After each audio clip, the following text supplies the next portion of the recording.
Nigel, 5 years on, are you happy where the UK is now in terms of post-Brexit? Well, good morning. I'm happier than I was 5 years ago. I mean, we have re-established our independence. We are now a democracy again. What I would be less happy about are one or two aspects of our parting deal. But look, overall, we've taken back control of our destiny. That's a good thing.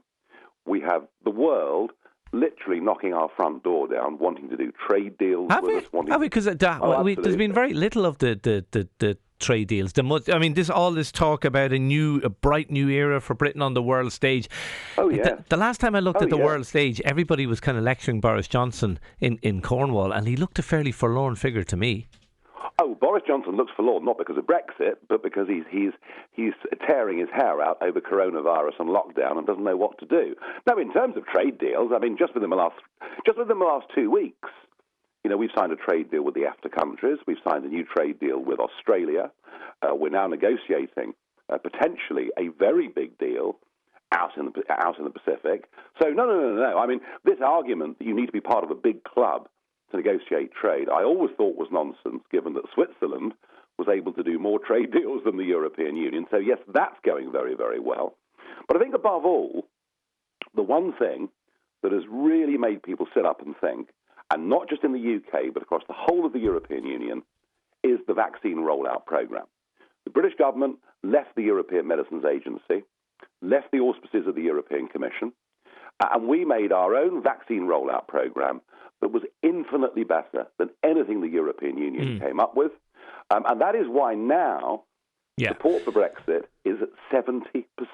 Right. So we now have a big majority in favour of it. And if you also look at the polling recently, trust in the European Union amongst the remaining EU members is falling quite sharply. Yeah. What about the status of the UK? Because the future of the UK never seemed more perilous. I mean, you know what's going on in Scotland. We have the whole standoff over the protocol here.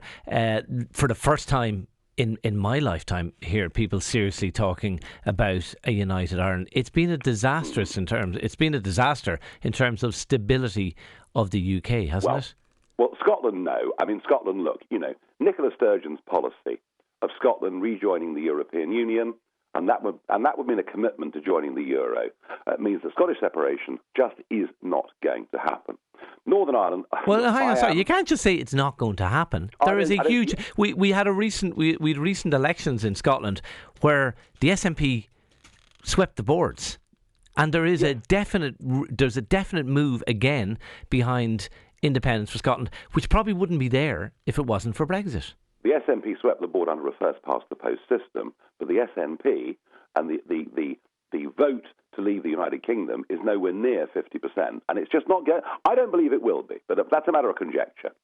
What is, of course, very upsetting is there were aspects of the deal, and I suppose to be fair to Boris Johnson, Mrs May left him with a very bad hand of cards, but we should never, ever have agreed to the protocol, and we've seen already with the awful Ursula von der Leyen. I mean, she was prepared to put a hard border back on the island of Ireland just to cover up for the mess they'd made on the vaccines. So, no, I'm not happy about what's happening in Northern Ireland at all. I don't believe any of it. It was inevitable, though. It was inevitable. I mean, well, it wasn't, but it wasn't necessary, was it? I mean, look, the truth of it is, had there been a tariff imposed between goods going from the Republic to the UK and the other way, there would have needed to be some means of checking what goods went back and forth. But even with tariffs, all over the world you have things called trusted trader schemes. I mean, we import vast amounts from China. We don't check every container. I mean, that would be ludicrous. We don't have a tariff regime between the Republic and the UK. And the excuse that is being used for all these difficulties is they now have to check British products as if somehow we're going to sell inferior goods into Ireland, which we're just not going to do.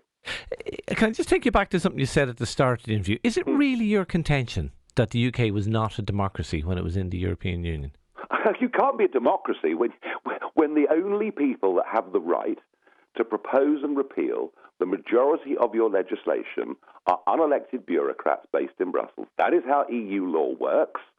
And yes, you can argue it goes through the European Parliament for amendment. I was going to make that point, yeah. Yeah, yes, that's right. But the European Parliament cannot propose legislation. The European Parliament cannot propose the repeal of legislation. There is Nigel, you know Brussels better than anybody listening today, and you know that all the key decisions are made by the Council of Ministers and the Council of Prime Ministers. They make all the key decisions, and they're all directly elected by the people.